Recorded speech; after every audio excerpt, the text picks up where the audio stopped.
Hello.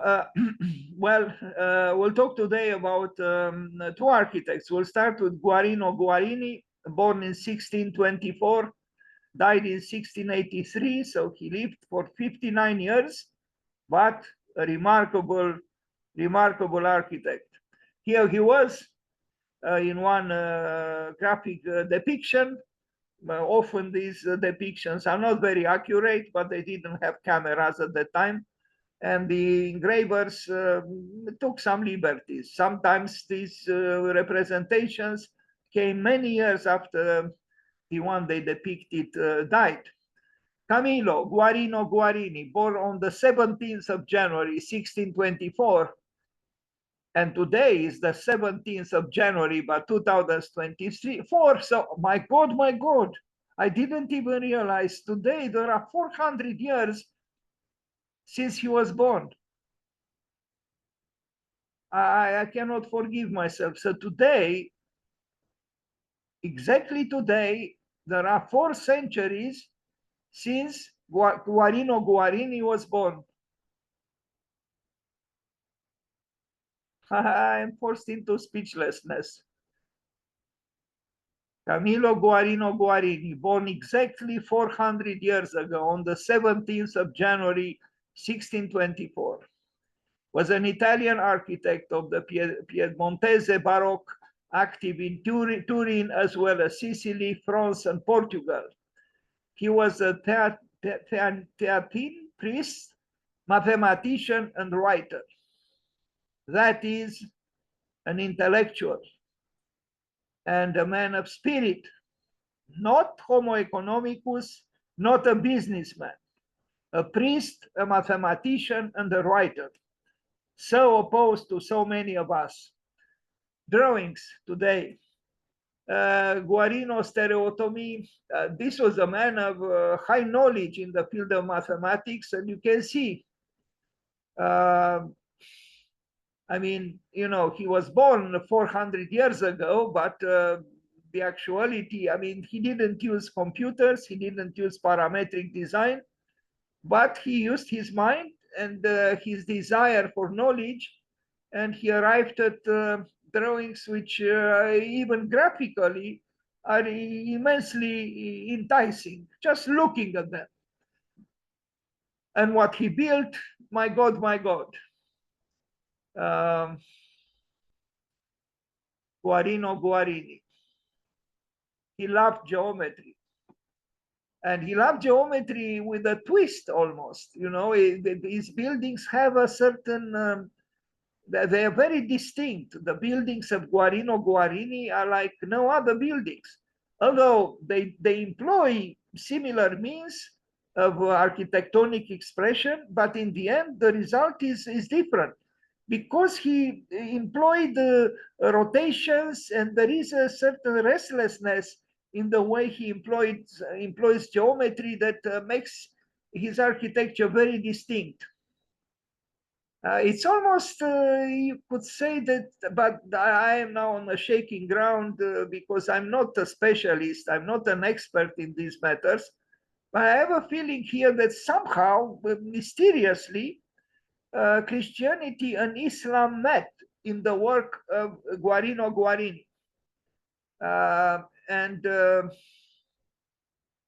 Yeah, we'll contemplate his work and his life, well, more his work. I'm still shaky because I just found out. I mean, I knew it was his birthday today, but I didn't know it was his 400th birthday. San Filippo Neri, completed by Juvara, another great architect, Filippo Juvara, but this is San Filippo Neri. And let's see what we have here, some drawings. I hope I have pictures as well. Yes. Baroque architecture at its best. Although the Baroque architecture in Turin is different from the Baroque architecture in Rome, but they are both Baroque, but with distinctions between them. And this is a theme for research, to differentiate, to compare the Baroque Roman architecture with the Baroque architecture from Turin. Unfortunately, towards the outside, I only hope, and I don't know who this facade of the building, which is almost neoclassical. This is not the Guarino Guarini that I like, and it might be that it was not done by him. I don't know, but what is behind him, behind the facade, is a building which might not tell you much about what is inside, but it still it has a powerful architectonic expression. Unfortunately, this facade, I don't know what happened. I like to imagine it was built later, and hopefully not by Guarino Guarini, this monk, writer, and mathematician, and of course, all together mingled in the architecturalness of his whole being. Here we have already some kind of a hint towards what he would become as an architect. Of course, there is glory here, and there is glory because it's the glory of spirit, and because these people work for spirit. They work for God. They dedicated their lives for the house of God, which the cathedral is, or the church is. Mainly, that's what they built. Now, Collegio dei Nobili. You see, they didn't build just for God, but they also built for Nobili, 1678 in Turin. It's a college. It's a an institution of learning, but the facade does have richness. I like very much the way Guarino Guarini employs brick, and you can see it here. It's a woven brick. It's a textile work in a way, and of course he didn't hide the beauty of brick. It's not plastered. It's not covered by anything. It's not shielded. That's how brick should be. Paraphrasing Louis Kahn, we could say to the question that Louis Kahn addressed to a brick, what do you want to be? I would say, instead of saying, as Louis Kahn said, I want to be an arch, I would say, I want to be exposed. The brick wants to be exposed. The weaving of the bricks, there is beauty there, aesthetical beauty, and even I'm saying now something maybe incorrect from many points of view, existential beauty, because the coming into existence of these bricks, working together, building together the brick wall. It's something. It's a woven facade, a woven building. Seen from here, you can feel that this facade is not sterile, senile, sleek facade. It's composed of many parts. Referring to the firm of Mark Form, I could say the very many. This is the name of the architecture firm or experimental firm of Mark Form. The very many. Somehow the very many of the many bricks in the works of Guarino Guarini becomes apparent. And you can see it even here in this beautiful detail. Now look how the bricks allowed for this architectonic embroidery, which is magnificent. From one brick to the next, to the next, to the next, to the next, with deviations, with fluctuations, with modest but relevant fluidities, with accidents, with slowly the world comes into being. It's magnificent. And it's magnificent because you recognize the very many bricks that come together to create it. Look at this. You take a picture of the smallest part of the building and it's a beauty.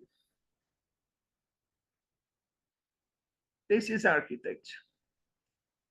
Of course, the adversaries of ornament would protest, would say, no, this is not architecture. It is architecture, sorry. And it is maybe even more beautifully illustrated in old pictures like this one, where you see no cars. This is architecture. If someone asks you what is architecture, you show this picture and say, this is architecture. You ask me what architecture is, I show you what architecture is. Here. So what do we do today? You know, most of the time, because there are also exceptions and there are, you know, the ornament is reconsidered and so on. But you know, many buildings still are being built without the sensitivity, the complexity that, for example, this picture shows. You know, this essentially the building is a prism. No, it's a rectangular building. You know, nothing exceptional. But because of the treatment of the facades, it becomes rich. It becomes architecture. It sings. Good work. And it is across the street from the church where he was also involved with Juvara. The Chapel of the Holy Shroud, 1668, 1694 in Turin. Now look at this ceiling. Maybe I should stop my presentation right now and contemplate this picture for a few hours, a few days, a few weeks, a few months, and a few years. It's structurally sound, is aesthetically enticing, is mysterious and clear at the same time. It's architecture. And you see how, you understand how it was made.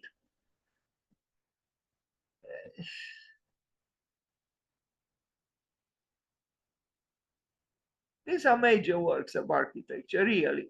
I mean, you know, those of us who claim we are architects, well, we are architects, but our flat, slick ceilings celebrate what? I don't know. Here I see what is celebrated. It's celebrated the mystery and the beauty of light, the mystery and beauty of the heavens, the mystery and beauty of God. But can we talk about the same issues in our architecture? Very rarely. And yes, the building is made by human hands, one brick at a time, or whatever materials he used, growing towards the above. I guess you have to be a monk, a mathematician, and an architect to build in this way.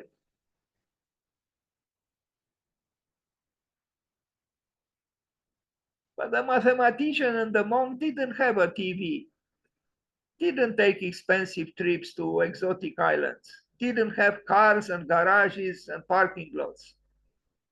He had a few books, precious books, a table and a chair, and his mind, and his imagination, and his longing for God, which is exemplified here.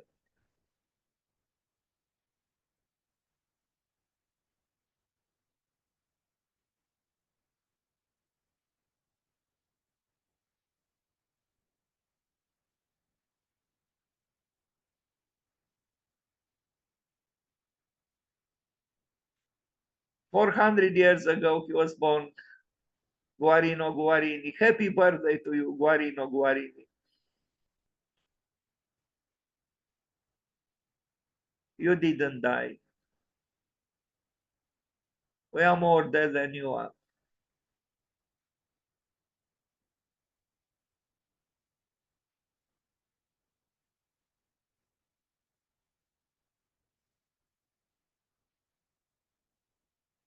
To be able to make with geometry something like this is not easy at all. Literally, here we have the geometry of art and life, to use the title of a book by Mattila Kika, which was known, a book which was known by Le Corbusier. The geometry of art and life, or maybe we could say of life and art. It doesn't matter, they complement each other. Life cannot do without art. Or should we say first, art cannot do without life, but maybe surprisingly, life cannot do without art either. That's why maybe Lebbeus Woods reversed the Latin saying, ars longa vita brevis, art is long, life is short, into vita longa ars yes, ars brevis. Vita longa ars brevis. That's what Lebbeus Woods said, but they are both true, actually. They are both short and long.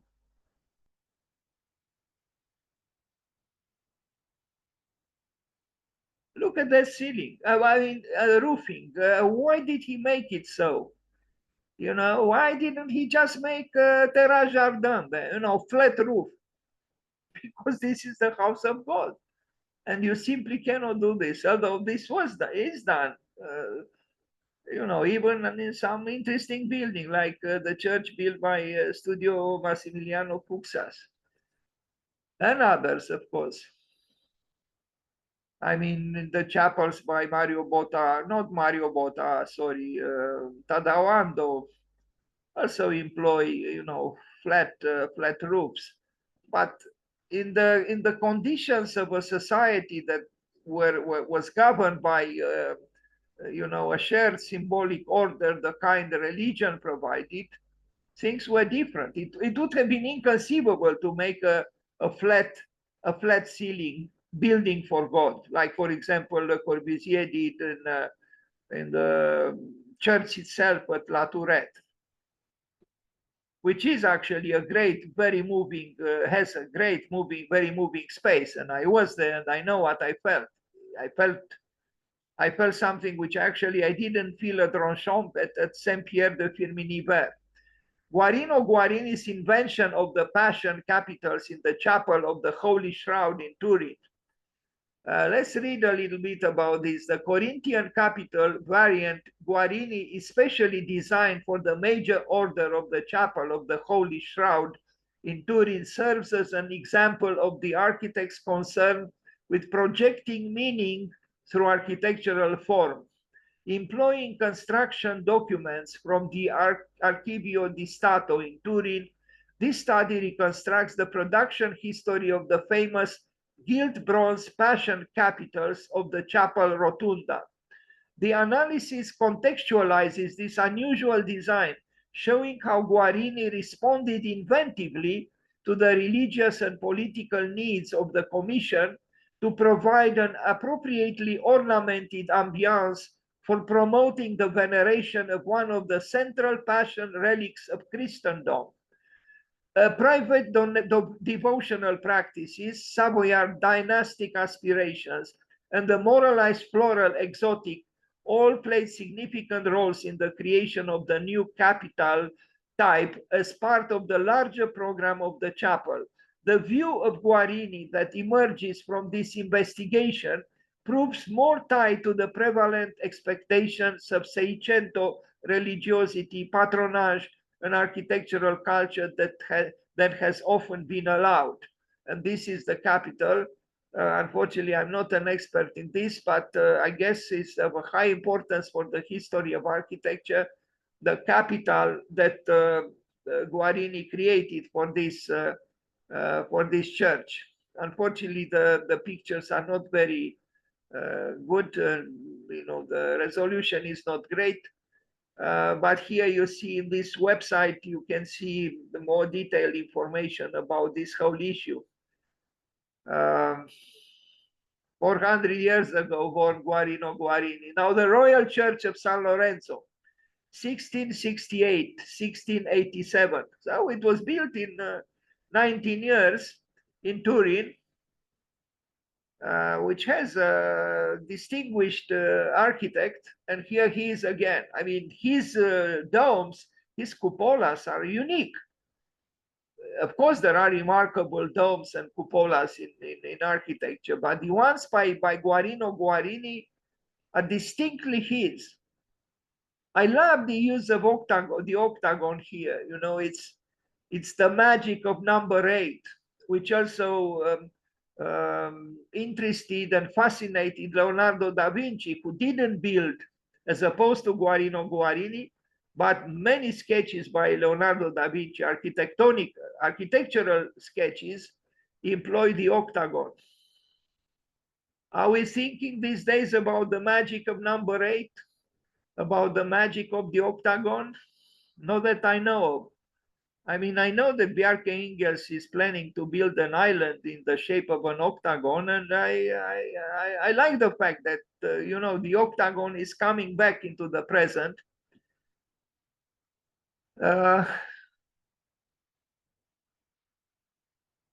Together with the cactus, talking about Bjarke Ingels, just today I received the Zin, you know, newsletter where it is shown a tower built by big Bjarke Ingels. It's called the Cactus Tower, and it has a certain, you know, I don't know if it was inspired explicitly from the cactus, but I saw there some possible connections with an early, very early work by him, that apartment building with triangular aggressive balconies, you know, pointing outwardly. Here we see there are some hints towards a similar aggressivity, but maybe not so obvious. Anyway, back to the octagon of octagon, but we also have the circle, the power of the circle, you know, the symbol of divinity. And yet here the circle precedes the octagon as our sight moves upwards.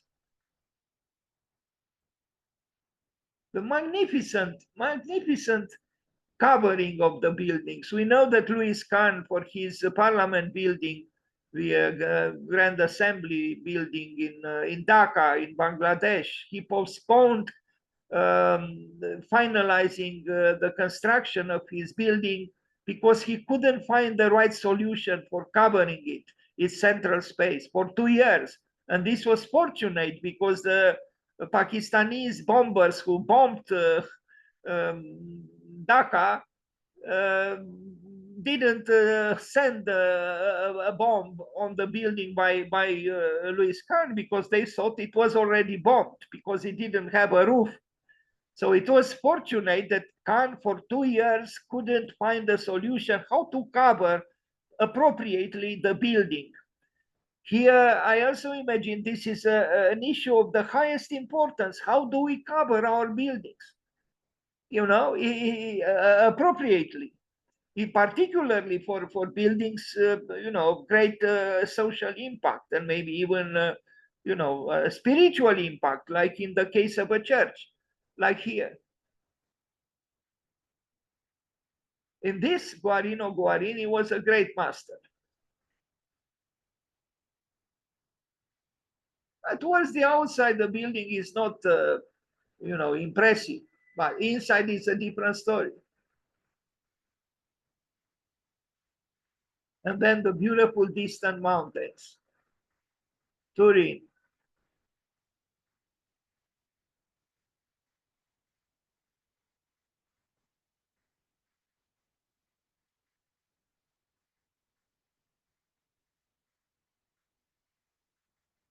You feel, you see the rotations on the left in the plan, you feel them, you know, he was not happy just to have a, you know, a stable geometrical figure.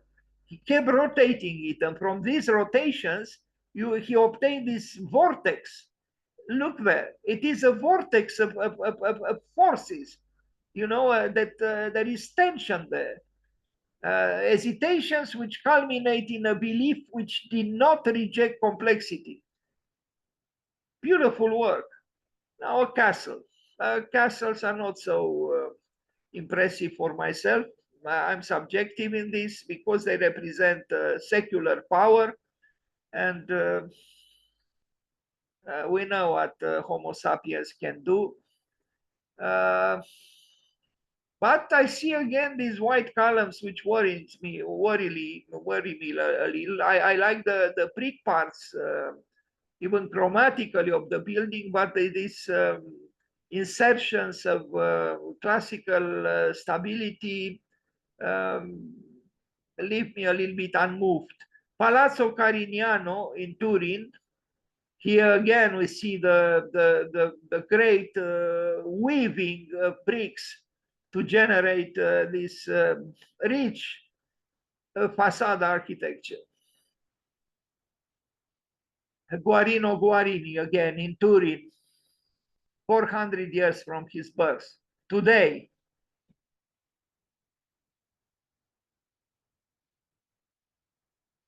1624, the 17th of January. That's when Guarino Guarini was born. And we are happy that he was born. Look, a woven facade. That's what it is. It sings. It does.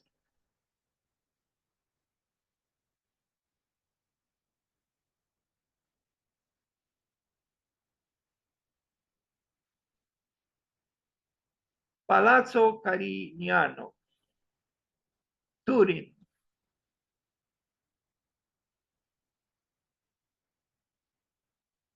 I like this work with the bricks because these modest architectural entities, the bricks, they proclaim without arrogance the power of multiplicity in architecture. So you have unity because it's the unifying scheme of design. But then you have, because these large surfaces and large volumes are made still of small elements. So the brick asserts the value of multiplicity. So you have multiplicity and unity at the same time.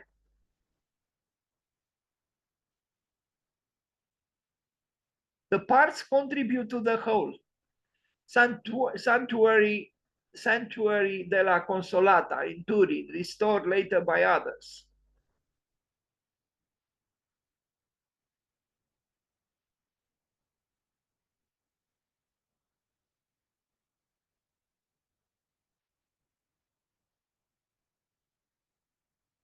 Look here, it's intimidating. It is an intimidating architecture.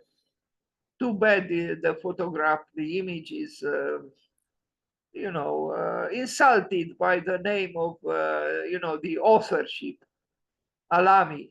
Why didn't they just write discreetly in the corner of the picture if they really needed to, just once, Alami? Why did they have to cover the whole picture with their name? Sad. Capitalism, authorship, money. Chiesa dei Padri Somaschi in Messina. Now this is also, look at the beauty of the drawing, and this drawing was done by Guarino Guarini.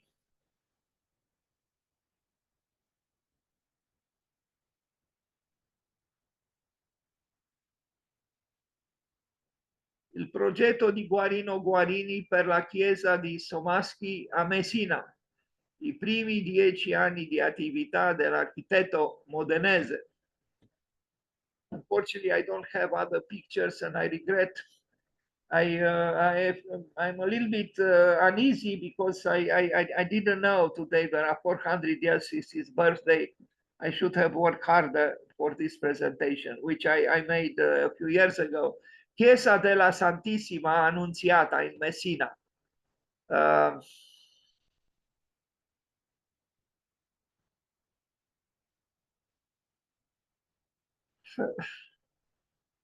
This is another picture which I would like to contemplate for a long time.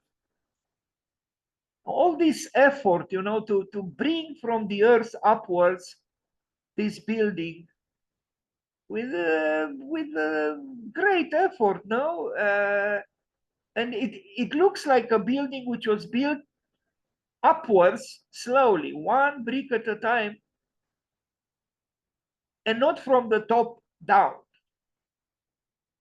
not even conceptually speaking. it was affected by wars, or I don't know what's going on. It was not. I think, well, yes, it was affected by war, and it is even more moving like this because it's also asymmetrical.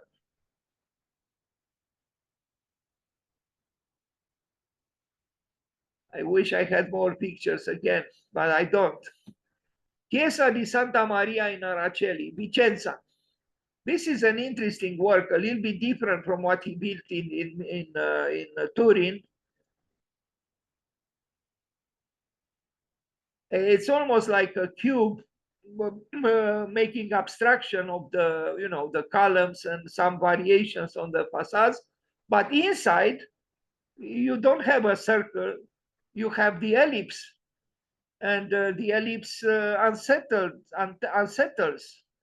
because the ellipse, as we know, is made up of two circles with two centers. And maybe Faust would have loved the ellipse because of "Alas, two souls are dwelling in my heart." There is a circle here too, but the ellipse brings in the irrational, so to speak, which is complementing the self-assured circle properly, I would say. So here is the plan, and we see that the ellipse is right. It represents the central space of the. Let's see how it is called, this chapel. No, it's a church. Sorry, Chiesa di Santa Maria in Araceli. It is in Vicenza. Unfortunately, for this church, it is in Vicenza, a city dominated by Andrea Palladio. But look, Guarino Guarini built in Vicenza as well, or not in Araceli, Vicenza. I guess it is not the city itself, meaning the city of Vicenza.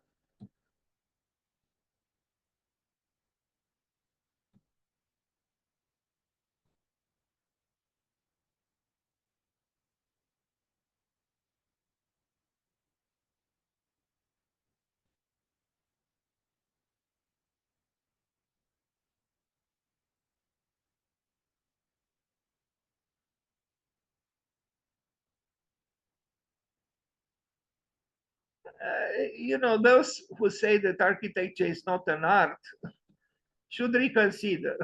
I mean, what else is here if not art? And I'm not referring just to the so-called details or the sculptures, the statues, although they do matter, very much so. But the whole thing is art.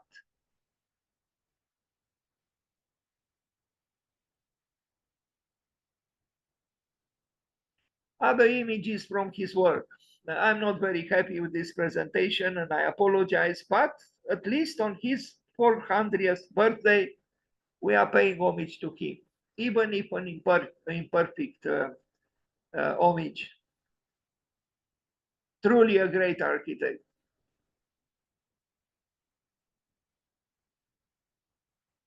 Because I like, again, the fact that he was not happy just to employ the serene, self-satisfied circle. Here we see the fragmentation. You have the anticipation that the circle proclaims, but then we have the other geometrical figures that in some kind of a vertigo, they move upwards and they rotate themselves as if they were not happy with the easy answer of the circle, and they wanted to show that there was struggle. As there is also struggle, if we contemplate all the geometrical figures, intricate as they are, they culminate at the periphery, at the circumference of the circle, and then upwards again into a great élan vital. This is major architecture, and it is major architecture because it shows that life on Earth is a struggle, but that this struggle could find some resolution, which is not placid, which is not easy, is complex, and you have both the struggle and you have the final result of the struggle, which is the culmination of the effort. I don't know if I verbalized correctly what I wanted to say, but I am moved by this great work. Yes, he was a monk. Yes, he was a mathematician. Yes, he was an architect. And he brought his faith into architecture. And he brought his architecture into faith. They were together. Look at this. This is almost, you could say I'm looking at the beloved tale of a peacock that John Ruskin so much admired. It's just the floor of the building.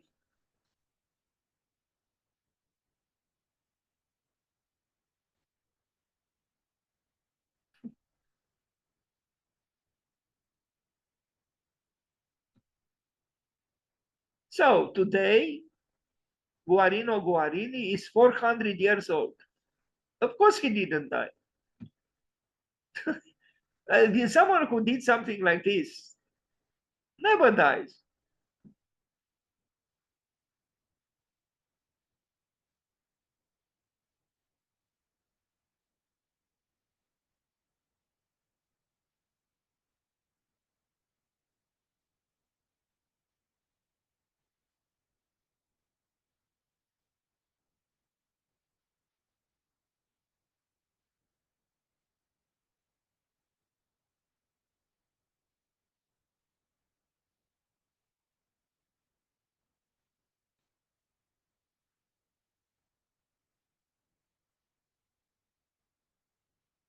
There are echoes also from Asia, from the East, like you see this growth vertically, almost in the terms of, some Asian temple or even some kind of a pagoda.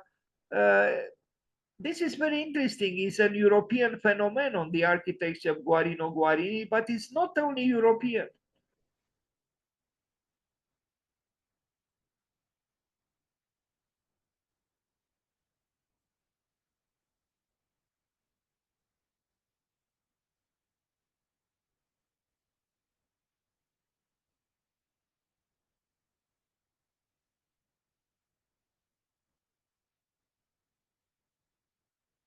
Okay, we mentioned the octagon, but it's also the hexagon, very much present. Powerful works, sensitive works, architecture at its best.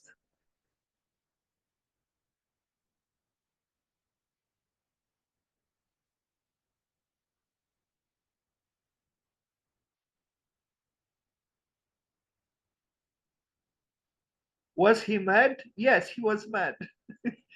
Beautifully mad.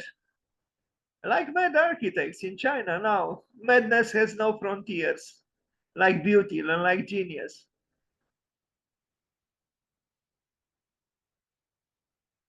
Was he obsessed? Yes, he was. By the beauty of numbers, by God, by the act of building. The mad Guarino Guarini, 400 years old today.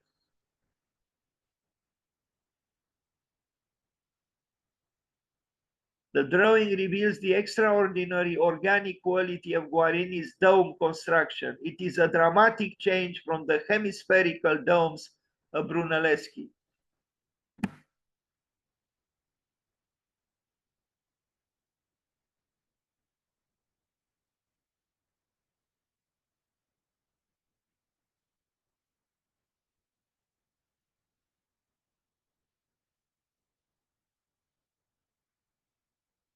Literally, if you look at this drawing, you could imagine, if you didn't know about Guarino Guarini, that this could be, especially the upper half of the drawing, could be a building in Southeast Asia or somewhere in Asia.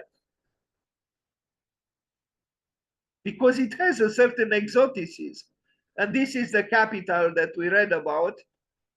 Beautiful. I mean, this is also modern artwork. you know, suffering is often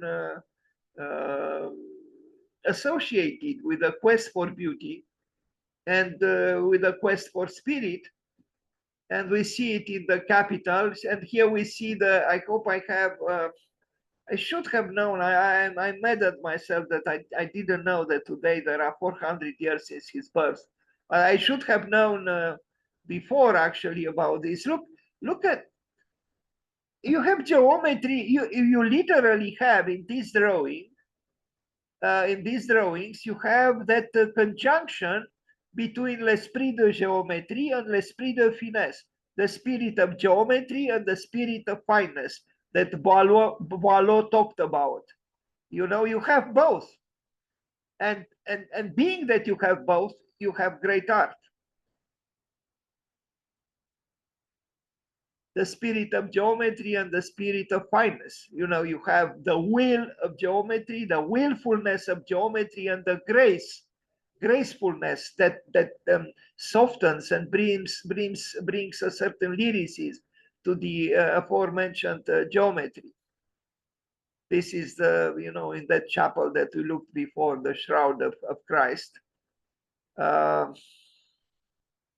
know, mathematical exquisite calculations that culminated into the reality of the built work. And here we have the people of the present, and this moves me too, and that's why I introduced these images in the presentation.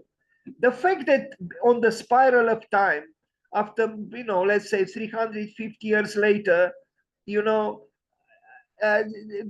people of the present contribute, use their expertise and their technology and their knowledge and their own elan vital to restore what is to be restored in these great works that came to us from Turin, in this case, from more than 350 years ago. This continuity on the spiral of time moves me, and I'm sure moves everybody. It's about continuity. It's about being all together, actually thrown into the tumultuous, you know, vortex of life, and some earlier, some later, but we are all there, interconnected, just as interconnected as all the architectonic elements that came into play building this building. To look at this, made by human hands, conceived by the human mind, an architect born 400 years ago. Imhotep didn't die, the first history in history as we know it. Guarino Guarini didn't die. He's still alive, very much so.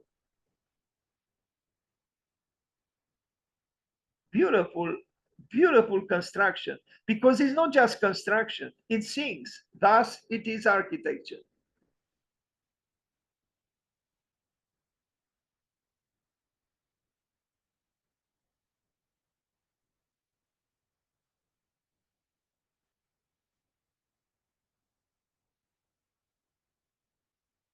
Guarino Guarini è l'internazionalità del barocco.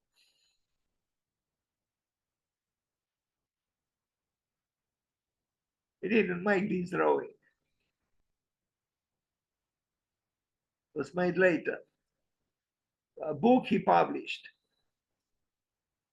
La città filosofica, Guarino Guarini. Anyway.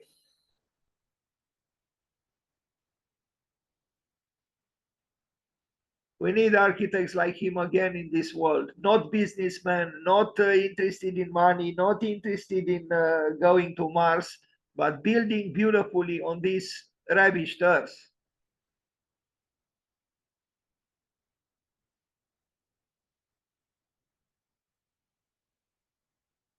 The extroversion of introverts, of the introverts, because I imagine a monk is to an extent an introverted personality. But when the introverted personality opens up to the world through architecture, through a building of the house of God, the introversion becomes extroversion. It is an earned extroversion, the most noble kind, I would say. From the solitary meditation or meditations to the public work. And architecture is the most public and the most social form of art.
Thank you, and happy birthday to you, Guarino Guarini.